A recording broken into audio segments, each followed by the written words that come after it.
आज हम बात करेंगे क्रस्टल फ्रैक्चर की। अर्थात भूपटल विभंग। भूपटल में पृथ्वी के अंतर्जात बल द्वारा एक तल के सहारे चट्टानों के स्थानांतरण को भूपटल विभंग कहते हैं। अर्थात भूपटल में पृथ्वी के अंतर्जात पृथ्वी के आंतरिक भाग से जो बल उत्पन्न होते हैं उनके कारण एक तल के सहारे जब चट्टानों का स्थानांतरण होता है तो इस तरह के स्थानांतरण को भूपटल विभंग कहा जाता है। भूपटल विभंग अंतर्जात बल द्वारा उत्पन्न क्षैतिज संचलन के कारण तनाव अथवा संपीड़न के कारण होता है। जब तनाव की शक्ति सामान्य होती है तो भूपटल में केवल क्रैकिंग पड़ती है, परंतु यदि यह शक्ति कुछ अधिक प्रबल होती है तो चट्टानों के स्तरण में स्थानांतरण होने लगता है और इसे विभंग कहते हैं, फ्रैक्चर कहते हैं। इसमें चट्टानों का सामान्य स्थानांतरण होता है। यदि तनाव मूलक जो संचलन है वो अत्यधिक तीव्र होता है तो फॉल्ट प्लेन के सहारे चट्टानों का स्थानांतरण बड़े पैमाने पे होता है और इसे भ्रंश कहा जाता है। दरार या चट्टान का प्रभाव भूपटल के केवल ऊपरी भाग में ही होता है तथा नीचे की ओर जाने पर इसका प्रभाव नहीं होता। भ्रंश जब तनाव मूलक संचलन की तीव्रता के कारण भूपटल में एक तल के सहारे चट्टानों का स्थानांतरण होता है तो उत्पन्न संरचना को भ्रंश कहते हैं। जिस तल के सहारे भूपटल की चट्टानों में खंडों का स्थानांतरण होता है उसे विभंग तल या भ्रंश तल, फॉल्ट प्लेन कहा जाता है। भ्रंश तल जिसके सहारे गति या संचलन होता है लंबवत हो सकता है, झुका हुआ हो सकता है, वक्राकार हो सकता है या किसी भी रूप में हो सकता है। भ्रंश उत्पन्न करने वाला संचलन क्षैतिज, लंबवत या किसी दिशा में कार्य कर सकता है। चट्टानों में भ्रंश के समय लंबवत दिशा में चट्टानी खंडों का स्थानांतरण हजारों मीटर तक तथा क्षैतिज दिशा में कई किलोमीटर तक होता है। इससे तात्पर्य यह नहीं है कि समस्त स्थानांतरण एक ही बार में संपन्न हो जाए। यह अनुमान लगाया जाता है कि सामान्य रूप में भ्रंश संरचना एक बार में कुछ मीटर तक हो सकता है। विभंग तल या भ्रंश तल। विभंग तल वह सतह होती है जिसके सारे संचलन होने से चट्टानों का स्थानांतरण होता है। भ्रंश नति फॉल्ट डीप। भ्रंश तथा क्षैतिज तल के बीच के कोण को विभंग तल की नति कहते हैं। उत्क्षेपित खंड, अपथ्रोन साइड, इसे उदर्वापात पार्श्व भी कहा जाता है। भ्रंश तल के दूसरी ओर के खंड की अपेक्षा ऊंचे भाग को उत्क्षेपित खंड कहते हैं। अधक्षेपित खंड इसे अवपात पार्श्व भी कहते हैं। ऊपर उठे खंड की अपेक्षा निचले खंड को अधक्षेपित खंड कहते हैं। शीर्ष भित्ति। भ्रंश की ऊपरी दीवार को शीर्ष भित्ति या ऊपरी भित्ति कहते हैं या हैंगिंग वॉल भी कहते हैं। पाद भित्ति, फुटवॉल। भ्रंश तल की निचली दीवार को फुटवॉल कहते हैं। भ्रंश कगार। भ्रंश के कारण स्थलीय सतह पर निर्मित खड़े डाल वाले किनारे को भ्रंश कगार कहते हैं। अधिक खड़े डाल के कारण कगार कभी कभी क्लिप के समान होते हैं। कगार का निर्माण सदैव भ्रंशन द्वारा नहीं होता, परंतु कभी कभी कगार का निर्माण अपरदन द्वारा भी होता है।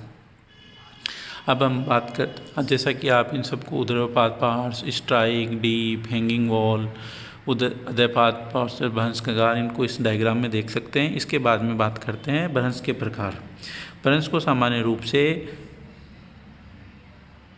4 भागों में बांटते हैं। सामान्य भ्रंश, व्युत्क्रम भ्रंश, पार्श्वी या नतिलंबी सर्पण भ्रंश और सोपानी भ्रंश। सामान्य भ्रंश, नॉर्मल फॉल्ट। जैसा कि आप चित्र में देख रहे हैं कि जब चट्टानों में दरार पड़ने के कारण उसके दोनों खंड विपरीत दिशा में सरकते हैं तो उसे सामान्य भ्रंश कहते हैं। जैसा आप इस चित्र में ए देख रहे हैं, वहाँ पर तनाव हो रहा है। तनाव के कारण एक दूसरे के विपरीत दिशा में चट्टानें खिस रही है, जिसके कारण वहाँ भ्रंश की स्थिति उत्पन्न होती है। सामान्य भ्रंश में शीर्ष भित्ति या निलंबी भित्ति अधक्षेपित खंड की ओर होती है, अर्थात जो शीर्ष भित्ति होती है वो अधक्षेपित खंड की ओर होती है, अर्थात भ्रंश तल में नीचे की ओर सरक जाती है। सामान्य भ्रंश प्राय लंबवत या खड़े डाल वाले होते हैं। सामान्य भ्रंश द्वारा निर्मित खड़े डाल वाले कगार को प्राय फॉल्ट स्क्रैप या भ्रंश कगार भी कहते हैं। दूसरे भ्रंश का प्रकार होता है व्युत्क्रम भ्रंश। जब चट्टानों में दरार पड़ने से चट्टानों के खंड आमने सामने एक दूसरे की ओर खिसकते हैं तो निर्मित भ्रंश को व्युत्क्रम भ्रंश कहते हैं। आप बी भाग में देख रहे हैं कि एक दूसरे की ओर चट्टानें खिसक रही हैं और उसके कारण जो भ्रंश का निर्माण होगा वैसे भ्रंश को रिवर्स फॉल्ट कहते हैं। इस तरह के भ्रंश में चट्टान का खंड दूसरे के ऊपर चढ़ जाता है। इस क्रिया को थ्रस्ट कहा जाता है। इस आधार पर व्युत्क्रम भ्रंश को उत्क्रम थ्रस्ट फॉल्ट भी कहते हैं। इस तरह के भ्रंश में शीर्ष भित्ति या निलंबी भित्ति भ्रंश तल के ऊपर की ओर चढ़ जाती है।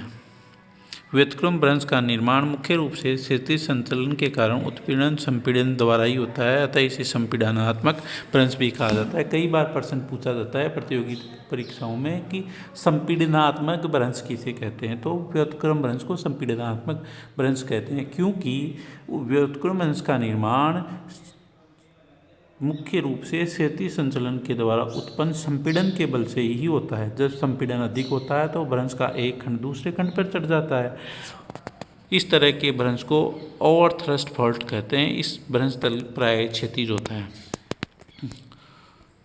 पार्श्वीय या नतिलंबी सरफण भ्रंश। क्षैतिज दिशा में संचलन होने से जब भ्रंश तल के सहारे क्षैतिज गति होती है तो उसमें पार्श्वीय भ्रंश कहते हैं।